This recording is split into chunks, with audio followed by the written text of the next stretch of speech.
Hi, I'm Gwen, and I'm currently a student at Georgia Southern working on my education degree so I can teach middle school math and social studies, as well as working as a docent here at the museum.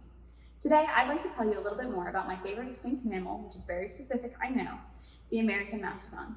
And specifically, I'd love to discuss the differences between mastodons and mammoths, as they are commonly mistaken for one another, or, even worse, lumped together as the same animal.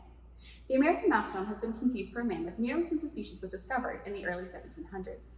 This was because when mastodons were first discovered and identified as relatives of elephants, woolly mammoths were also being found in Serbia. And to be fair, at that period in history, dinosaurs were unknown to the scientific community, and the concept of extinction had not yet been developed. So when the first mastodons and mammoths were being discovered and compared to each other, the two creatures appeared extremely similar to one another.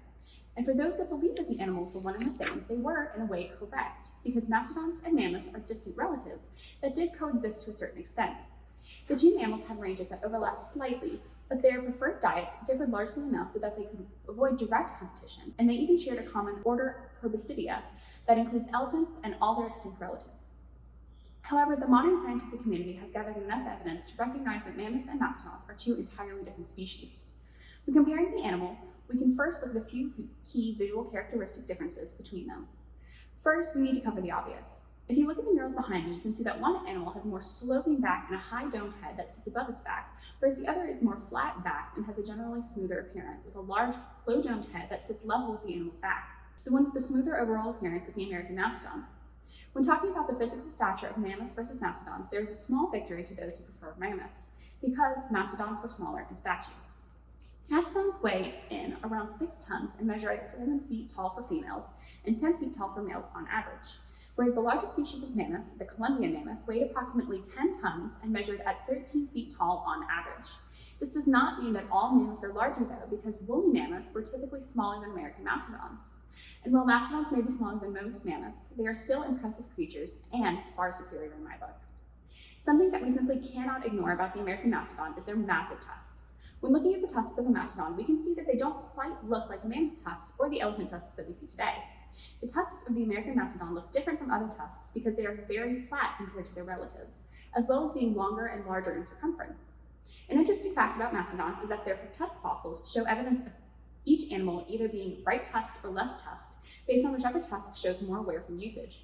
This would mean that each individual mastodon would have had a preferred tusk to use as a tool when foraging or fighting, like the males often did. So when tusks are found in pairs, paleontologists can determine which tusk is preferred. And some mastodons even show evidence of being ambidextrous. So much like you and I, mastodons could be either right or left dominant. Much like the African elephants of today, tusks are present in both male and female mastodons. But the tusks of males are larger because they were used for competition during breeding season, where the male with larger tusks would usually win fights, therefore naturally selecting that larger tusks would be reproduced and passed down to offspring. Some mastodons also had 2 lower tusks. These tusks were centered on their chins and touched, even though the tusks did grow separately. These lower tusks are only present on older mastodon fossils, and it is not clear what they were used for or why these tusks do not appear on more recent mastodon fossils.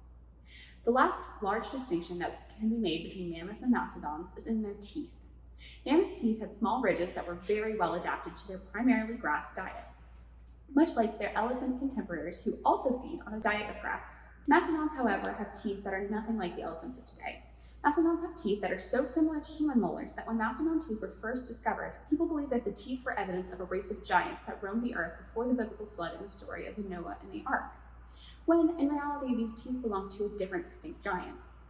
When the mastodon was finally named in the early 1800s by Georges Cuvier, it was actually named for its teeth, with the name mastodon coming from the Latin roots mastos for breast or nipple and odont, which means tooth. And while calling an animal breast tooth or nipple tooth may seem strange, it was because the French anatomist who named the mastodon and identified it as a creature different from mammoths believed that flesh crowns were crucial to the existence of mastodons because they allowed mastodons to be browsing herbivores and were able to eat branches, leaves, and twigs.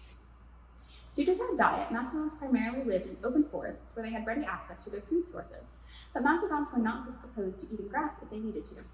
Mastodons and mammoths both had systems for ensuring that they always had good teeth that were in good condition and utilized conveyor belt-like systems for tooth replacement. Mammoths had teeth like modern elephants that were structured where new ridges were constantly being formed, which would push the oldest teeth out of their mouth when they reached the very front. Mammals would have 6 sets of 4 teeth across their lifetimes. Mastodons, however, were born with 8 molar teeth, 2 on the left, 2 on the right, on both the upper and lower jaws. Each set of teeth would slowly move into the mouth like a conveyor belt. For both species, the teeth that were lost were simply spit out when the roots were completely detached, and so there are lots of proboscidean tooth fossils to be found, and the conveyor belt method ensured that proboscideans would have teeth that would last the entirety of their natural lives, which would be to at least their 60s for both mammals.